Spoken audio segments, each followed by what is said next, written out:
चौधरी साहब, ये जो अफवाह सादी का अमल है ये कहाँ से शुरू हुआ? कोई आप तक भी कुछ चीज़ें पहुँची हैं? ये काफ़ी देर से वक्फे से ये बात चलती है कि ये निज़ाम जो है वो अपना तभी उम्र पूरी कर चुका है, इसमें मसाइल का हल नहीं हो रहा, मुल्क के मसाइल गंभीर होते जा रहे हैं, तो बेहतर यह है कि सदारती तर्ज हुकूमत हो और सदर के पास इख्तियारात हों और मुकर्रना अपनी जगह मौजूद हो। तो ये वक्तन फ़क्तन बात आई है, लेकिन इस पर फिर दूसरी जो बात है, एक बड़ी संजीदगी से बात की जाती रही है कि तमाम सियासी जमातों से कॉम्पिटेंट और कैपेबल और क्लीन हैंडेड, यानी जिनके ऊपर कोई दाग धब्बा ना हो बड़ा, ऐसे लोगों को पर मुश्तमिल एक कौमी हुकूमत जो है वो बनाई जाए, जो अगले 2 साल मुल्क को इक़्तिसादी बहरानों से निकाले और अवाम की भी फलाह के प्रोग्राम दे। तो ये बातें वक्तन फ़क्तन मुख्तलिफ फोरम पर डिस्कस की जाती हैं, लेकिन इनका एंड रिज़ल्ट कोई नहीं है। फ़िलहाल इस वक्त जब हम बात कर रहे हैं वो ये है कि PTI की जो गवर्नमेंट है इत्तेहादियों के साथ मिलकर वो इस वक्त कंफर्टेबल है और वो अपने यानी उस तरफ भी सूबा जात जो भी उस तरफ भी आते हैं जैसा कि कितनी कंफर्टेबल है और कितनी नहीं। ये मैसेज इतवार को शुरू हुए, 3 माह की एमरजेंसी सदर ममलकत लगा सकते हैं, इस पे कहते हैं जी मुशावरत हो रही है। एमरजेंसी के दौरान रेफरेंडम कॉल किया जा सकता है, मुशावरत हो रही है इस पे। वज़ीर आज़म मुल्क में निज़ाम की तब्दीली चाहते हैं, ज़राए सुप्रीम कोर्ट की मुदाखलत को नहीं माना जाएगा, मुशावरत जारी है। वज़ीर आज़म आखिरी वार करने के लिए तैयार, ये भी है। और 3 माह तक पार्लियामेंट हर तरह की मंजूरी के बगैर मुल्क चलाया जाएगा। 3 माह तक पार्लियामेंट से हर तरह की मंजूरी के बगैर, वो ज़ाहिर है जब एमरजेंसी लगती है तो। फ़ौज को एतमाद में लेने का फ़ैसला, वज़ीर आज़म ने तीनों फ़ौजी सरबराहान को मुशावरत के लिए कल बुला लिया। तो ये जो आखिरी टिक्कर है, आखिरी जो बात थी, यहाँ से शुरू हो गया कि ज़ाहिर है इजलास न होना था। ये सोशल मीडिया और इलेक्ट्रॉनिक मीडिया पे उसके बाद ये ख़बरें आना शुरू हो गई। फिर उस पर एहसन इकबाल साहब ने एक ट्वीट किया। एहसन इकबाल साहब ने कहा कि जब धांधली ज़दा इलेक्शन से लाई गई नाअहल हुकूमत ने मुल्क को मुकम्मल तौर पर तबाह कर दिया है, तो अब इंदिरा गांधी की तर्ज की एमरजेंसी और निज़ाम की तब्दीली की भिनभिनाहट सुनाई दे रही है। ऐसी कोई भी कोशिश मुल्क को मज़ीद गहरे और बड़े बहरान में धकेल देगी और इसका हशर भी मुशर्रफ की एमरजेंसी जैसा होगा।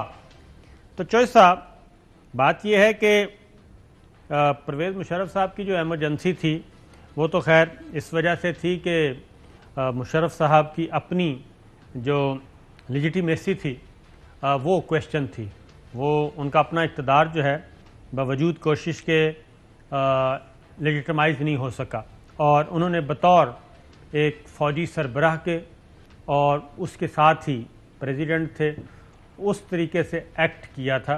प्रेसिडेंट प्राइम मिनिस्टर के बगैर चल नहीं सकता। तो ये सारा काम इसलिए वो 27 नवंबर की जो एमरजेंसी थी वो इसलिए हो गई थी।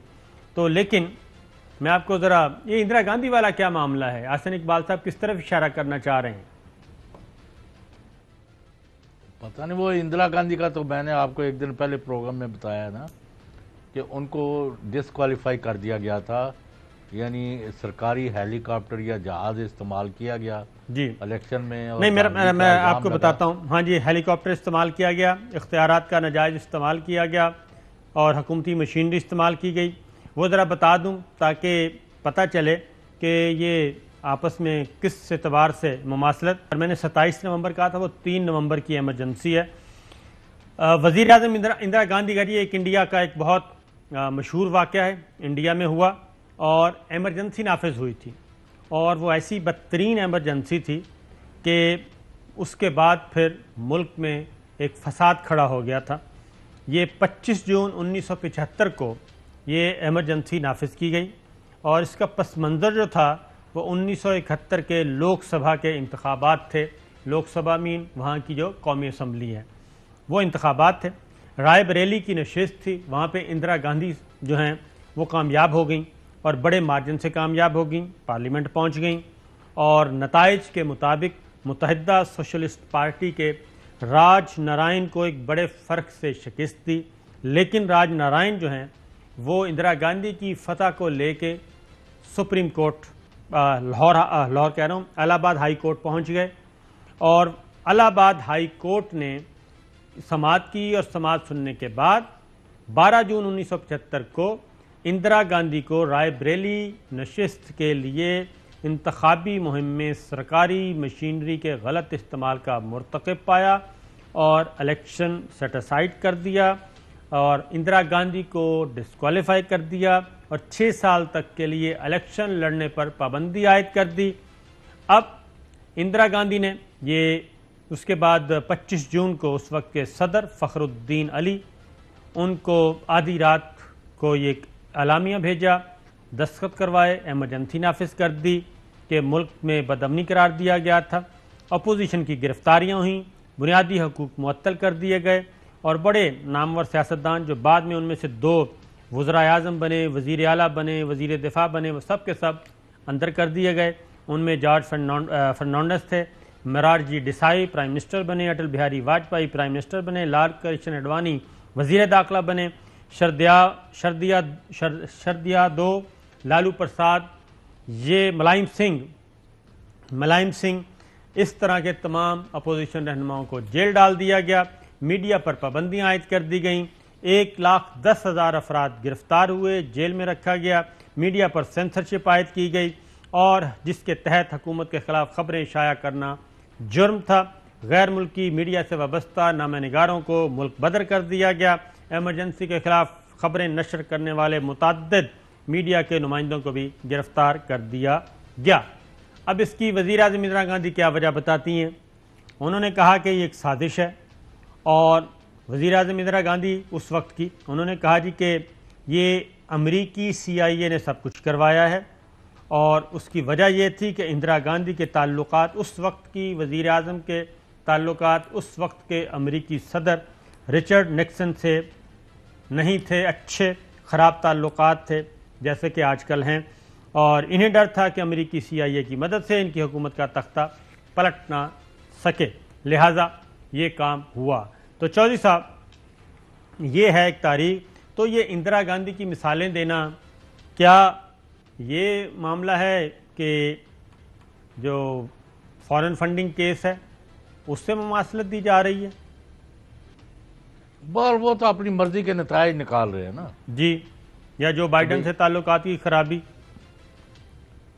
کوئی خرابی نہیں ہے ایسی ایز سچ, یعنی مطلب ہے کہ پاکستان اور امریکہ یعنی افغانستان میں امن کے لیے بڑی کلوز کوآپریشن کر رہے ہیں جی, اور ان کے بڑے بڑے عہدیدار جو ہیں وہ پاکستان کے وزٹ کرتے ہیں, کئی دفعہ ان کی خبریں آتی ہیں اور کئی دفعہ نہیں آتی. تو لہذا کم از کم میں نہیں سمجھتا کہ امریکہ اور پاکستان کے تعلقات جو ہیں وہ خراب ہیں. لیکن سر ایک بات بتائیں جج صاحب, وزیر اعظم عمران خان بھی کہتے ہیں کہ 3 ماہ بڑے امپورٹنٹ ہیں, اور پتہ نہیں اب 3 ماہ کیوں امپورٹنٹ ہیں وہ بتا سکتے ہیں. اور دوسرا ادھر آپ دیکھیں تو ادھر بھی ان جو سوشل میڈیا پہ یہ لائنیں چھوڑی گئیں ان میں بھی وہ کہتے ہیں جی 3 ماہ بڑے امپورٹنٹ ہیں. تو یہ منظم کوئی پیچھے کر رہا ہے, منظم انداز میں یہ سب کچھ ہو رہا ہے, کیوس پیدا کیا جا رہا ہے کہ توجہ ادھر ادھر رہے اور بیہائنڈ دا سین کچھ اور ہی ہو جائے, یہ سب کچھ ہو رہا ہے؟ نہیں, بظاہر جو حالات ہیں اس وقت میں نے تو آپ نے پہلے بات کاٹ دی. پہلے تو یہ سارے کہہ رہے تھے یہ منی بجٹ پاس نہیں ہوگا تو ہم اس کو یعنی گورنمنٹ کو گرا لیں گے. تو کیا بنا, پاس ہوا کہ نہیں ہوا؟ جی, تو اس وقت تو گورنمنٹ, میں نے کل بھی آپ کو کوٹ کیا کہ گورنمنٹ تو کمفرٹیبل فیل کر رہی ہے. تو سب بات البتہ اس وقت کھلبلی مچی ہوئی ہے مسلم لیگ نون کی صفوں میں کہ کون سے لوگ ہیں جو نواز شریف اور فیملی سے جان چھڑوانا چاہتے ہیں اور کون سے ہیں جو ان کی چمچہ گیری کر کے عہدے لینا چاہتے ہیں.